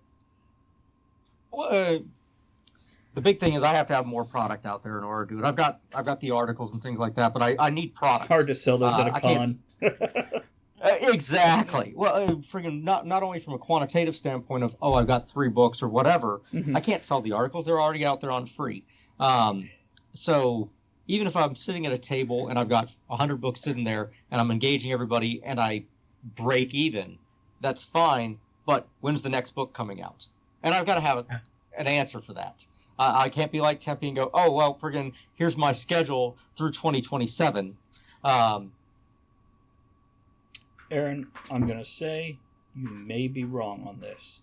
I have seen people go to conventions with one book on their table. I saw Michael going to conventions with one book on his table and doing fine. I mentioned my other friend, Robert. Oh, no, it's not necessarily that what I mean. I mean, it's the secondary one. I got you. There's follow-up on this. Oh, okay. So one book is no problem sitting on your table. The answer to that next question of when's the next book coming out is, I'm in the process of writing now. Then I have to go through getting a cover artist, getting cover art, getting an editor. So it's hard to pinpoint that. But let me tell you about this. And hold your book. Well, and I got to hit my Patreon up. I'm hoping to save up enough to afford one of Michael's covers. That kind of thing. Well, we support each other. Well, I got to pay my manager. I got to freaking get over to freaking Conquest Publishing and freaking set up a book signing deals. Yeah, actually, all these are all part of the business stuff. You know what? That's a fair point. John, if you are still listening and watching, so group book signing for Write Night and then a live broadcast from Jersey Cards and Comics once this whole situation is done. That sounds like a reasonable thing. And John, you'll definitely join us there and talk about the comic side of things, and we'll make sure the topic is fitting for that. Some Saturday, John says he yes. said yes. Yes. So, rock on. Aaron, do you have more of this? No, that was the big thing. It's one of those... remembering that I am selling something, and it's not that I'm selling what's in front of you. I'm selling the and fries and the drink with it. It's great to be there. I want to engage with people. I want to talk about what I'm working on, but I don't want to just offer them a pipe dream 2 to 5 years in the future. I want to go, oh yeah, friggin' this one's currently in the editing stage. This one, I've got this one fine-tuned, edited, and just waiting on cover art. The next one's edited and prepped. Pulling from that Tempe model of, she's got a couple already with her editor and prepped for release. That's where I need to work on it. It's just... Well, that's what we're here for, to kick each other in the butt when we need it and encourage each other when we don't need the kick in the butt. So, and I've definitely harassed you enough about, hey, you're writing? So... No. Friggin' another 1,500, 2,000 words today. Hey, really, very good, man. Well done. Nice. That's good. That's good speed. It's better than 3 weeks ago. That's for damn sure. Oh yeah. It's okay. So what are you doing to fix all this? The big one's writing. Once it's writing, I've got the stuff there. Is just staying in the same vein and keep moving forward. You just got to keep plugging in the right direction, because the problem is that I wasn't writing, so therefore there was no second book. But if you're writing, the second book and third book and so on and so forth are coming. Yeah. And then going, okay, what are the lessons you guys learned, and then applying them out there. Okay. We had talked about like Silver and Smith and so forth. I've started plugging away at a secondary project within the Ships of Valor universe, Icarus Black and the such and such and such and such. Thank you, but Tracy. It's kind of a precursor story. Icarus Black, I like the name. Yeah, just the name I figured alone. That was. Oh, go ahead. No, just the name alone. And when you're done, pass it right down to Tempe. We're running low on time. Okay. Yep. No, but doing that one, coming up with a good. Okay, that's a great catcher title. And then where am I going to go? And then using that the Lester Dent philosophy of, hey, these three things are what I'm going to hit. Keep it short, keep it simple, but keep it inside that same universe that I've already built. To you, Tempe. Yeah, I've got to work on getting people pulled over into the first book. Once they get into the first book, I don't have any problems with the sales with the rest of them. They just come, they come along. The main question they want to know is, when's the next one coming? And I get messages like that all week. People on Facebook and private messaging asking all the time. I have printed these up, but I haven't had a chance to use them. I'm going to put them on my table and it says, "What sort of Fins Fey fuckery is this?" And then the book stuff is on the back. Nice. So it's just a blank card, and somebody just picks it up, sticks it in their purse or whatever. When they get home, they'll go, "Oh." And I thought maybe even if I could just slip them down into people's bags when they walked by. It's like, where did this come from? Well, That might be kind of fun. Every time you sell something with your purveyor stuff, you could drop one in. Yeah. And then they'll be something like... you may want to... Go ahead. Oh, go ahead, Travis.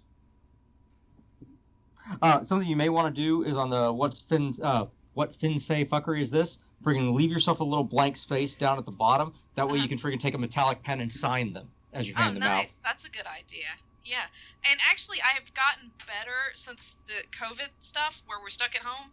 I've actually started doing more online stuff, and that's stuff I've never done before. Yeah. I've done book readings. We did some Zoom stuff with some other writers. I actually have a YouTube channel thanks to Michael now because he didn't know Google's Hangout was gone. I had already made the channel, so I said, hey, I'll load some stuff up on it. And so I've started doing more online stuff like that and getting some pretty good, feedback from that kind of stuff. So, it's just kind of adjusting and moving along that way. So. Very good. So, Very good. Yeah. It sounds like we all have a plan, and that's the important thing. Just keep moving forward. Recognizing where we want to strengthen ourselves really helps. And the bottom line is, whether it's the creative side or the technical side, we want to engage our viewers. We might mention the business side, we might mention the costs, but the bottom line is, for me at least, I'm writing to bring something to somebody else's life. I want to share this thing, this concept, this idea, this story, this character, whatever it is, with other people. It's a joy I have. And if I can't share that joy, which means engaging with my reader, whether it's creatively or technically, then I'm not getting what I wanted out of this. So, all I can say to everybody out there writing is, first and foremost, write. Just keep swimming, to quote Dory. And you'll get there. The rest, you can learn. You can't do any of it if you don't write, though. And keep yourself open to learning new things. I mean, Michael, who we present as our marketing guru, learned something tonight from what he pointed at here. So this is a joy. I will point out our different levels of experience. Aaron with one book, but been doing technical writing for 25 years. Tempe, who started 12 to 18 months ago and has 4 out, 8 written. Michael, who's been writing since he was 9. Myself, who's been writing but didn't publish till 7. We have this vast level of experience on very different levels in very different places, and we can each learn from each other. And it's a beautiful thing. Guys, thank you for joining us. Thank you for hanging out. If you're on the podcast, you ever want to join us live, Saturday nights at 8 p.m. Eastern at twitch.tv/Travis Tavern Talk. And if you're here live and you missed something, don't forget it's available on podcast, it's available on YouTube, it's available on Twitch as a highlight later. Everybody, you have a great night. We got some outro music. Say goodnight, everybody. Good night. Bye. Thanks for coming. Hold on. There it is.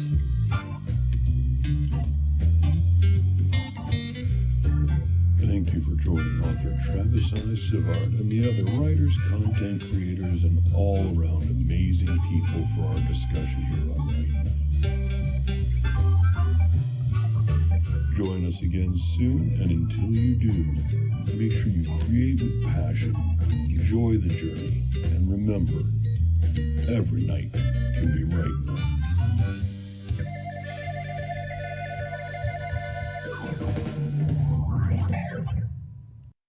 For 150 years, Children's National Hospital has provided exceptional care and groundbreaking research. Please donate today to give children and healthcare heroes a reason to believe this holiday season. Visit childrensnational.org/holiday.